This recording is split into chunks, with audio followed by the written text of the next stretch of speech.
días, Marilena, adelante. Gracias, Julio. Buenos días a los que no nos habían escuchado. Bueno, llegó la hora de ajustarse pantalones y faldas. Definitivamente ya. Lo dijo el ministro Jochi Vicente, hoy se presenta esa propuesta de reforma al Congreso con una mayoría del partido oficial. No creo que pase mucho ahí. Dicen, bueno, que habrá vistas públicas, que se escucharán los diferentes sectores, pero yo creo que si no se escucharon algunos en el proceso de redactar las reformas, que estuvieron como 5 años, o sea, porque dicen, esto no es improvisado, nosotros desde antes, desde la campaña del 2020 estábamos trabajando en eso. ¿Qué hace pensar que ahora serán escuchados esos sectores no oídos en la etapa de elaboración de la propuesta? Pero bueno, lo primero y algo positivo, yo creo que es un acto de valentía y de responsabilidad. Podemos estar de acuerdo o no con el contenido de la reforma. Podemos lamentarnos porque vamos a tener que pagar mucho más todos, eso es cierto, eso nos va a afectar. Vienen unos meses de inflación, el propio ministro lo reconoce, que hay un proceso de ajuste, que esto afecta a la economía, afecta a los niveles de precios, pero luego todo se va ajustando y él dice, la experiencia es que tras un proceso de reforma, luego la economía se ajusta y se dinamiza. Pero mientras tanto, ¿qué pasa con este tipo de reformas? Esto es como pisar el acelerador de las protestas, del descontento, de las críticas de todos, desde políticos de la oposición, sectores productivos y ciudadanía en general. Y esto, claro, solamente lo puede hacer un presidente, como decía el ministro Jochi Vicente, que no pretende, aspira a seguir en el poder. Sí. ¿Puedo brevemente, Mariana, a propósito que usted está haciendo eso mismo? Déjeme decirle algo, no sé si usted recuerda en el 2012, cuando se hizo la reforma fiscal, la 273-12, Danilo Medina la hizo comenzando el gobierno, no después de reelegirse en el 16. La hizo en el 12 y se reeligió en el 16. Yo creo que también fue un acto de gran valentía, sobre todo hacerla antes de repostularse. Porque el presidente la está haciendo ya después que se repostuló. Yo de todas maneras, y ya no va más. De todas maneras, estoy hablando de la de ahora, no la de esa, Sí, pero entiendo esa rol referencia del PLD, sí. Pero ahora entiendo que sí, han sido valientes, han sido responsables. Muchos dirigentes políticos, muchos economistas, muchos expertos en la materia decían que esto no se puede posponer más.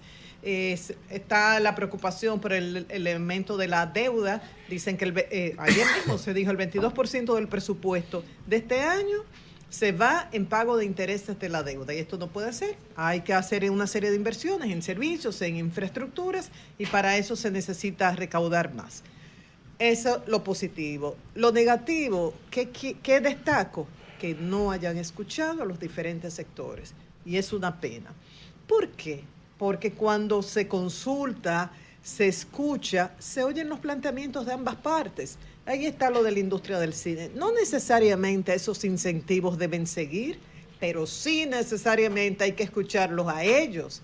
Y no fueron escuchados. Lo dijo ahí Iván Reynoso y nadie del sector. O sea, fue escuchado por las autoridades. ¿Por qué? Él dice, bueno, el fondo del cine, que esto no se ha utilizado. Ivette Marichal llamó y dijo, sí, se ha utilizado. Luego nos dijo, ya había terminado la entrevista, pero nos dijo el ministro, es que se va a aumentar los recursos destinados a ese fondo.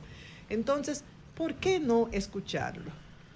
En lo relativo al ataque a la evasión, reglas de juego igual para todos y ataque a la evasión.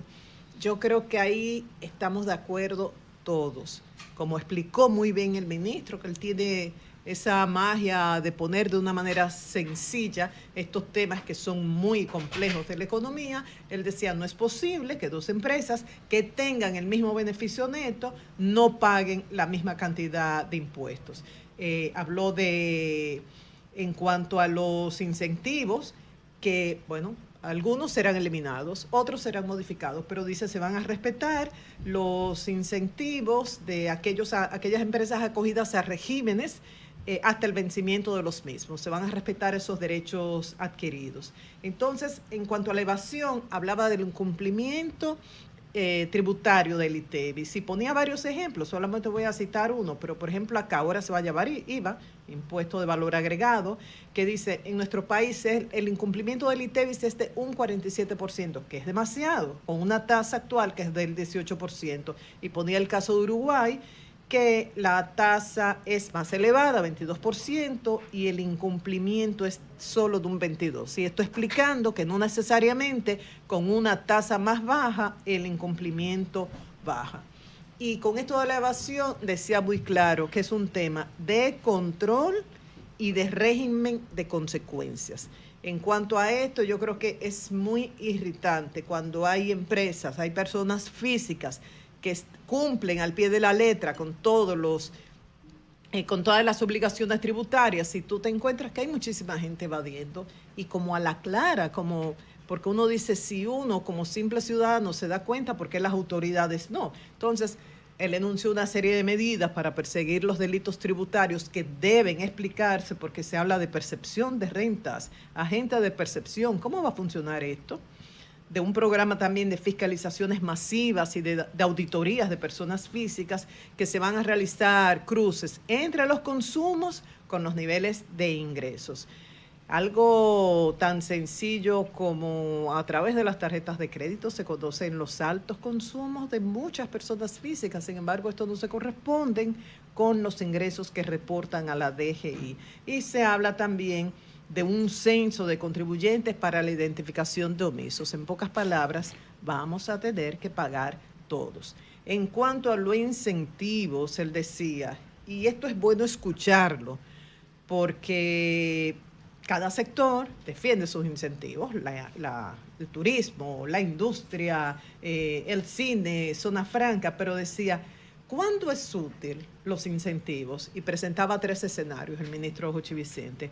Dice, cuando una economía depende de un solo sector y hay que diversificarla. Y dice, no es el caso de la República Dominicana porque nuestra economía está diversificada. Dice, cuando queremos atraer inversiones de otros sectores. Otros escenarios, cuando un país quiere atraer la adopción de nuevas tecnologías. Entonces, que no es el caso. Entonces, los incentivos son para que las empresas puedan establecerse y arrancar. No pueden ser eternos. Y una vez comiencen a generar beneficios, hay que eliminarlos. Entonces, y dice, no pueden ser eternos, que la mayoría son de más de 10 años. Por eso muchos van a ser eliminados de manera definitiva y otros modificados.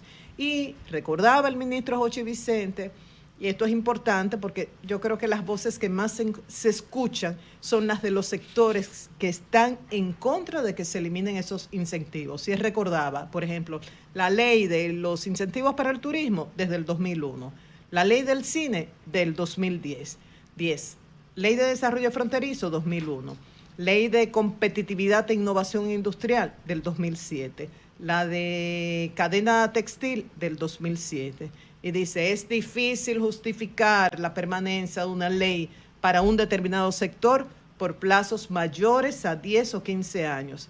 Adicionalmente, si dichos sectores ya generan beneficios. Entonces, se están derogando los incentivos a turismo, cine, industria, cadena textil, los relacionados con fideicomiso y con la ley de mecenazgo. Y se están modificando en algunas áreas, por ejemplo, zona franca y lo de la zona fronteriza.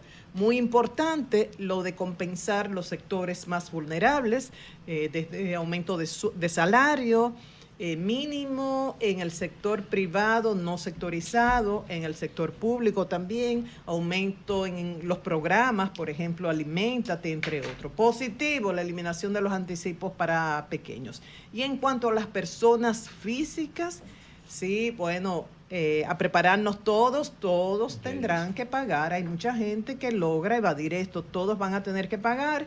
Y esto hay que evaluarlo bien porque afecta muchísimo. Es una preocupación de la clase media que no puede beneficiarse de estos programas de asistencia social dirigidos a los grupos más vulnerables, tampoco tiene mecanismo para traspasar a otros lo que tiene que pagar, entonces nos encontramos con las personas físicas que tienen que pagar de por sí más impuestos, pero además tienen que pagar ese incremento en el precio al final de productos y servicios del mercado. Entonces, hoy se presenta esta propuesta al Congreso Nacional, vamos a ver qué pasa allá, ojalá que sí se han escuchado, pero yo no tengo mucha esperanza de que se modifique mucho de lo enviado por el Poder Ejecutivo, dado la mayoría que tienen ellos en el Congreso. Así que ajustarse pantalones y faldas, Julio. Bueno, señores, con nosotros está Yael Isa, que es el